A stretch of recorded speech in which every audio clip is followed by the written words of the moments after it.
everyone, I am Mecha Random 42, your favorite YouTube harpy, huge Bill and Ted fan. I've been kind of digging into this a little deeper because the initial news yesterday of the whole, okay, Bill and Ted's sons are now daughters thing got me kind of researching and doing some digging. So I'm going to present a case why this might actually be a good thing and it might not actually be gender swapping. These ladies might be playing a little older than we're assuming. And this might have been sort of in the works for a very, very long time, and we might actually skip all this whole Hollywood virtue signaling nonsense and drama. First up, the ladies look very much the part. They look like they could be the daughters of these two actors. Absolutely. And we know that Bill and Ted named their children after each other. I will show you a clip of that in a second here. But first off, my first initial reaction to this is that, yeah, they look the part. They really do look right. They look like the right actresses here.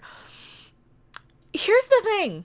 The script comes from 2011. Like 8 years. So we're 8 years. I know I have to do the math in my head. Math, bad. Me. This script is the same script, I believe. I don't think that it's been reworked that much. This is according to Den of Geek from April 26, 2011. Friends, the return of Bill and Ted just took a finally sizable step forward. It's only been a week or two since Keanu Reeves revealed that the screenplay for the duo's planned third movie was nearly finished, and it seems the writers Chris Matheson and Ed Solomon, who also penned the first two films, have very much been pulling their fingers out, really. Because the news is, as revealed by Alex Winter, that the screenplay to the movie is finally complete. More to the point, it's complete, and it's in Winter's hands. He just alerted the world to the fact courtesy of his Twitter page, where he wrote that, just got the script, now to read it. From my best understanding, from everything I've been able to dig up, the script hasn't really gone through a ton of rewrites. They might have tweaked a little bit to modernize it. I'm guessing that this movie's probably going to take place about a decade ago. It's going to be one of those little timeless things, just like Bill and Ted, where it's like, okay, it could be in the 80s, it could be in the 90s. And to me, as somebody who grew up at that time, I always kind of treat 1988 to about 1992 as its own sub-decade. Because the 80s was such an experience, and then the 90s were such another experience with the grunge and everything else. But you had that little sweet spot in the very late 80s, early 90s with the Bill and Teds and the Wayne's World stuff and all of these massive pop culture sort of things that came out of that. This might not be a gender swap. It might not be one of those issues. It might just very well be the fact that they just didn't specify. They really didn't specify. And I'm going to prove that to you in a second here. Let's take a look at these actresses' IMDb pages here. So, and also, real quick, since I already showed it here.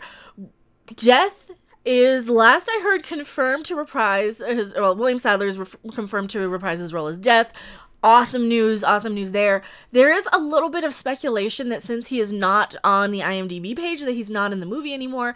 I will keep you guys informed on that. My best speculation, being somebody who does this all the time for basically a living, is that they just updated the IMDb with the official casting news of these two actresses. And well, let's take a look at Samara Weaving real quick. She was born in 1992. She's from Australia. Little older. She's going to be about the age where she would have been born in like 91, 92. They're going with actresses who would definitely be around that age group. And yeah, they look young. They do look young.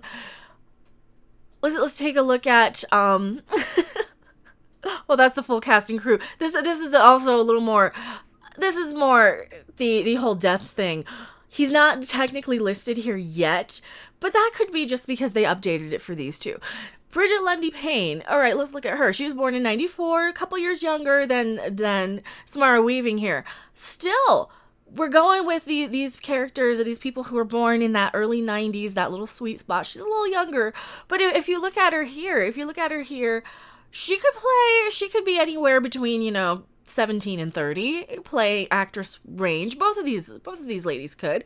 And that's one of the things with a lot of these actresses in Hollywood is that they'll have, on their headshots, on their resumes, they'll say, I can play this age to this age.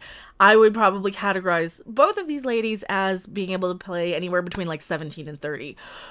Depending on how you make them up, depending on how you do their hair, depending on what wardrobe you use. Yeah, so I think these two ladies might be a very good choice. Now we're gonna get into the here we go. Here we're gonna get into the sweet spot here, and I'm gonna pull it up for you guys. Excuse the Ghidorah footage everywhere. I like that in the background.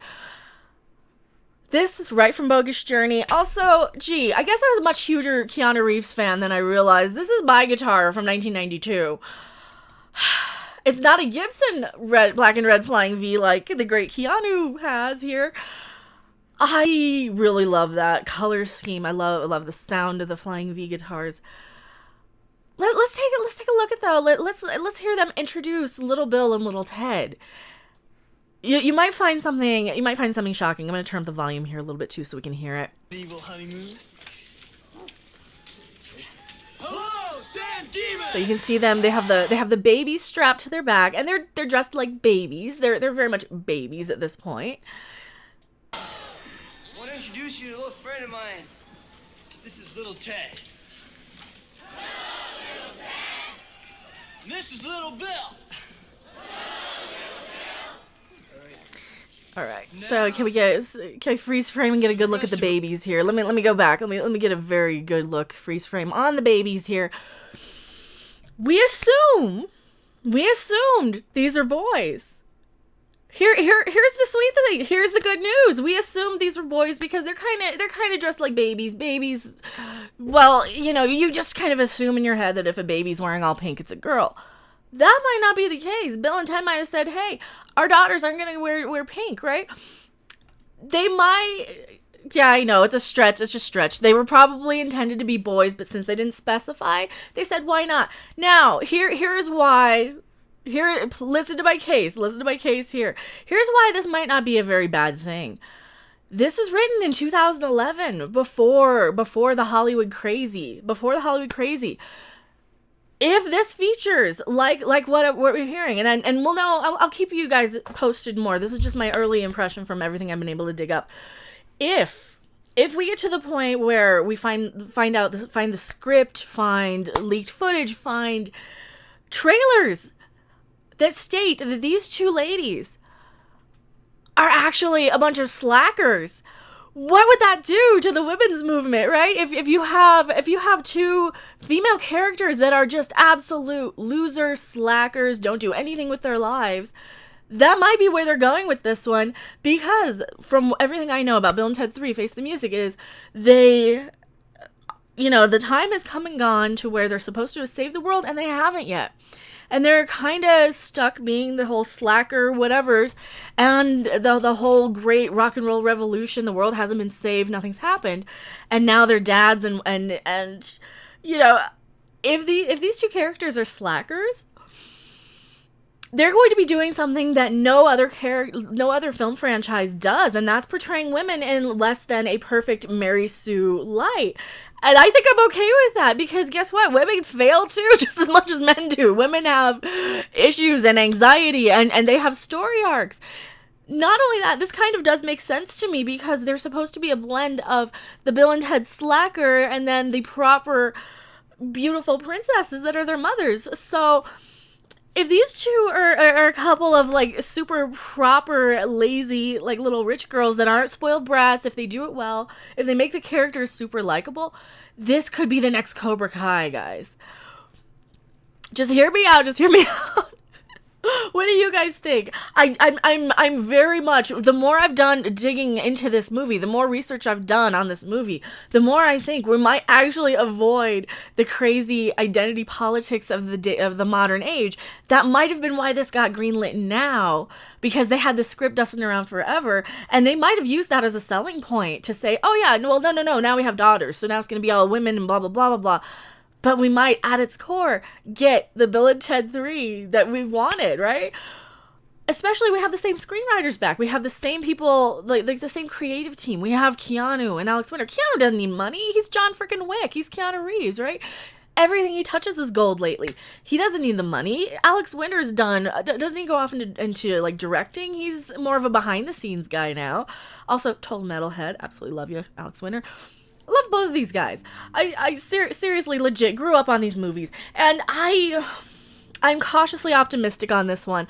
I think it might work out pretty well, and I will definitely keep you guys posted as soon as I know anything.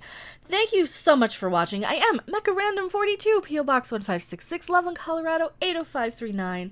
As always, I will see you on Midnight's Edge After Dark, Creepy Little Book, Mary Mayhem's channel. I do karaoke and shenanigans improv stuff with her all the time. And I'll see you on the next video or live stream. Bye! Thanks for watching. If you liked it, make sure to hit that like button. And if you want to see more, don't forget to subscribe. See you in the next video. Bye!